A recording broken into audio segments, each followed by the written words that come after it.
پاکستان تحریک انصاف کی مقبولیت کا اندازہ آپ یہاں سے کر دیں کہ میں ایک خبر آپ کے ساتھ گجرانوالہ سے شیئر کرتا ہوں. 20 فروری کو جب سب کی نظریں تھیں لاہور میں عمران خان صاحب کے اوپر کہ بہت بڑی تعداد میں لوگ عمران خان صاحب کے ساتھ نکلے اور زمان پارک سے لے کر لاہور ہائی کورٹ تک اور پھر لاہور ہائی کورٹ سے لے کر واپس زمان پارک تک گئے, تو اس کو پاکستان بھر کے میڈیا نے کور کیا.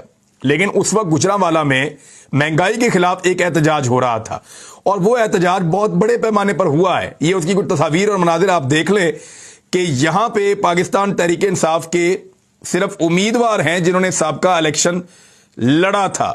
پی ایم ایل این یہاں گجرانوالہ میں بہت تگڑی تھی اور بہت زیادہ ان کے پاس گجرانوالہ میں طاقت ہے. وہاں عمران خان صاحب کے ایک کارکن ہیں ڈاکٹر سہیل ظفر چیمہ, انہوں نے اور ان کے فیملی کے کچھ اور لوگوں نے مل کر کوئی ریلی نکالی ہے اور بہت بڑے پیمانے پر لوگ وہاں پہ نکلے ہیں. یہ مناظر آپ دیکھ لیں, آپ کو آئیڈیا ہو جائے گا کہ اب شہر شہر یہی صورتحال ہے.